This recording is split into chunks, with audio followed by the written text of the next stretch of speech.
Hello everybody. Today topic is hypophysis. ठीक है, neuro हाइपोफियसिस आपका किस में प्रेजेंट होता है? न्यूरो हाइपोफियसिस आपका present in the posterior pituitary loop या पोस्टेरियर ग्लैंड। ठीक है, पोस्टेरियर ग्लैंड में आपका प्रेजेंट होता है।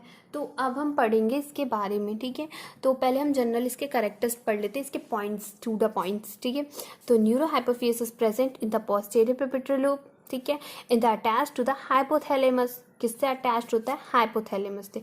इन this release to the hormones of oxytocin and vasopressin. ठीक है, इसके स्ट्रक्चर्स की बात करें तो इसका स्ट्रक्चर हम पहले इसमें समझ लेते हैं आपके पिट्यूटरी ग्लैंड में। ठीक है, तो ये हमारा होता है हाइपोथैलेमस। ठीक है, ये अटैच्ड होता है, ये हमारा हो गया एक्सॉन। ठीक है, ये हमारा neuro हाइपोफियसिस attach in this present posterior pituitary loop and the target किसको टारगेट करता है? आपका एडीएस वेस्पिएशन या ऑक्सीटोसिन। ऑक्सीटोसिन इस सर्कुलेशन होता है आपका न्यूरॉन्स का। Neurons secreted hormones directly into the blood vessels that transport then to the target tissues. Okay, and then आपका ADH uterus muscular mammary gland, आपका oxytocin kidney tubules. Okay, then ये हमारा हो गया आपका न्यूरो हाइपोफियसिस। ठीक है, हमारा इधर का न्यूरो हाइपोफियसिस हो गया। अब इधर का हमारा एंथीरियर, आपका एंथीरियर होता है, इधर का पोस्टीरियर होता है, तो इधर एडिनो हाइपोफियसिस हो जाता है। तो हमें एडिनो हाइपोफियसिस तो पढ़ना नहीं है, हमें न्यूरो हाइपोफियसिस पढ़ना है, तो हम न्यूरो हाइपोफियसिस के बारे में पढ़ते हैं। तो हमको पता है कि neuro hypophysis in the presence of this posterior pituitary lobe, तो then it is secrete to release to oxytocin and vasopressin. अब इसके जो पार्ट होते हैं वो 3 पार्ट्स में consist of the 3 part in divided. ठीक है, न्यूरो हाइपोफियसिस। तो 3 पार्ट्स हम इसके देख लेते हैं। पैरस पोस्टेरियर्स, इनफ्लूडिबल पोस्टेरियर, मीडियम इम्हेनिएशन। ठीक है, तो ये 3 पार्ट्स हो गए। अब इसके पहले हम स्ट्रक्चर्स की बात कर लेते हैं, स्ट्रक्चर्स का देख लेते हैं, उसके बाद देन आगे पढ़ेंगे। ठीक है, तो इसका स्ट्रक्चर पहले देख लेते हैं कि ये कैसे इसका स्ट्रक्चर होता है, फिर न्यूरो हाइपोफियसिस के बारे में हम पढ़ेंगे। ठीक है, तो न्यूरो हाइपोफियसिस आपका 3 लेयर्स में प्रेजेंस होता है। ये आपका होता है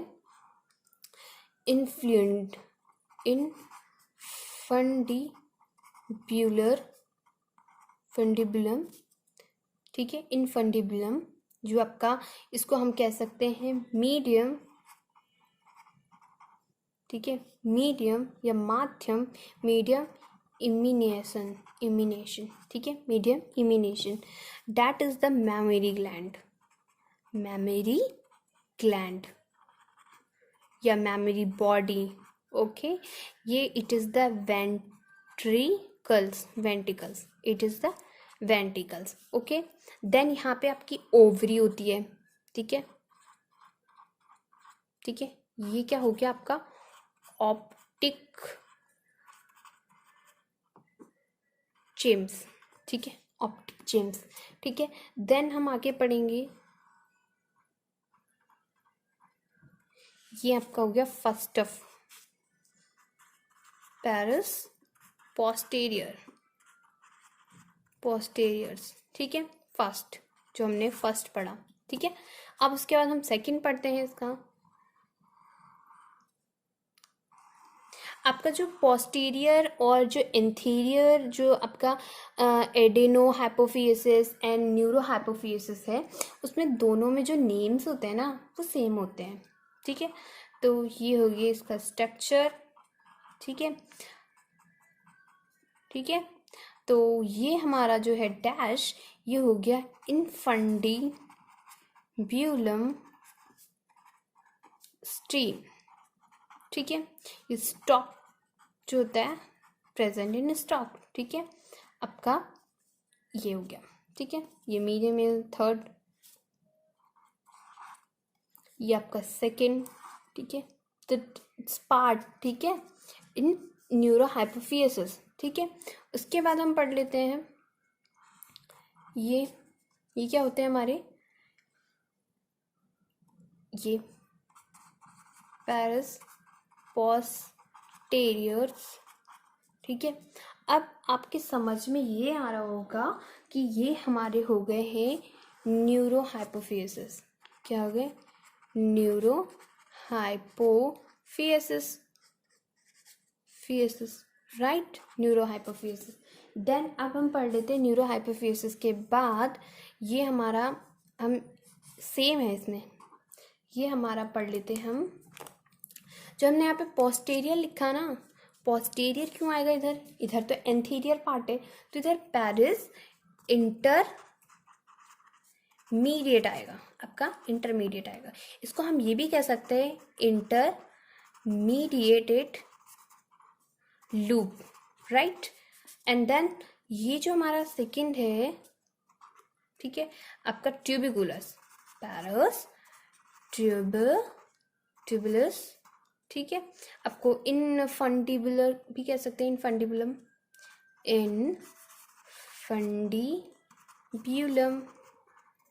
फंडिब्यूलम्स भी कह सकते हैं, ठीक है।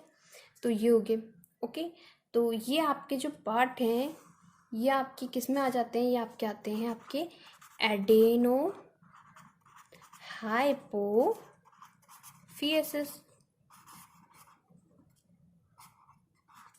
ठीक है।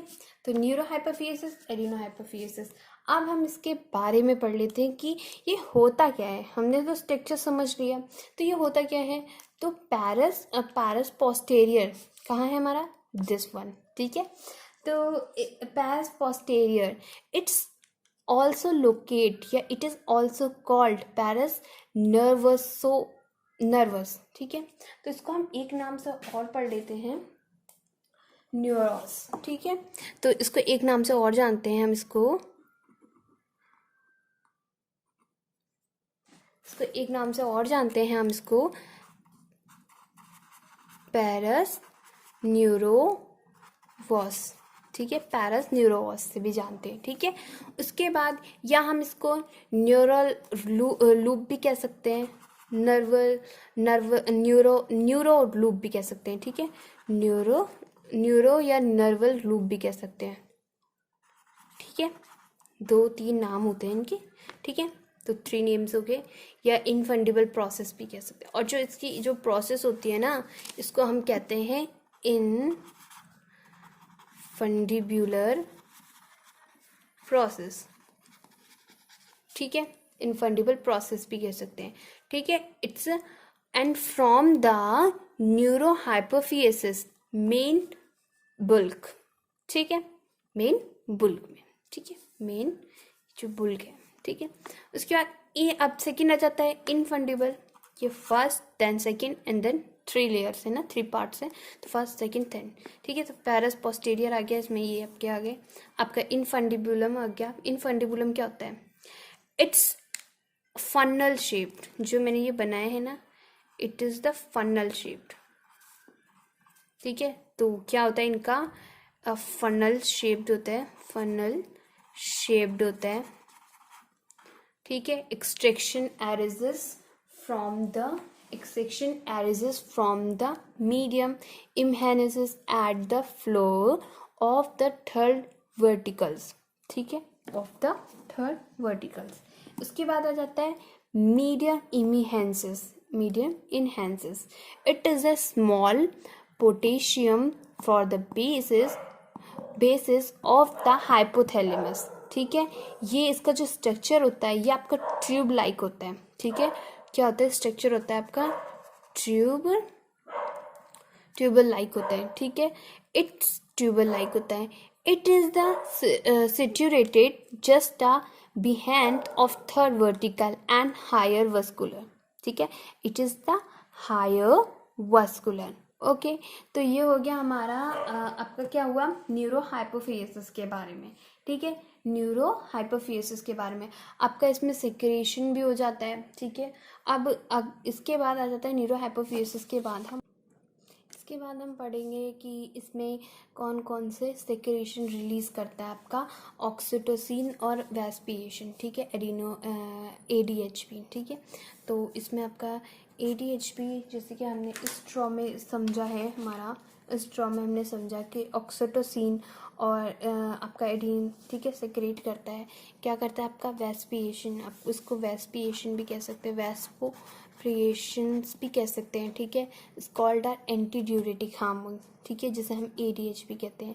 दे help your body conserve water and prevent to the dehydration में आपका हेल्प करता है, ठीक है। और ये आपका टारगेट करता है uterine, muscular and memory gland में, ठीक है। और ऑक्सीटोसिन आपका किडनी ट्यूबुकुलस में करता है। एंड देन आपका हार्मोन्स स्टिमुलेशन करता है, स्टिमुलेट करता है, that is the release of, क्या करता है आपका ब्रेस्ट मिल्क में, आपका ब्रेस्ट मिल्क में करता है। It also stimulated constructions of this uterus during loop में, ठीक है आपका। तो फिर ये हमारा न्यूरोज हाइपोस्फियसिस कंप्लीट हो जाता है, ठीक है। शॉर्ट वीडियो है, और अगर आपको समझ में आ जाता है तो please like and share and comment में लिख दिया करिए कि यस आई अंडरस्टैंड। एंड अगर नहीं समझ में आता है आपको कोई टॉपिक, तो प्लीज़ कमेंट में लिखिए कि आपको ये टॉपिक समझ में नहीं आया है। आई कैन रिपीट इट, मैं इसको दोबारा रिपीट करूँगी, ठीक है। And thank you for watching. आप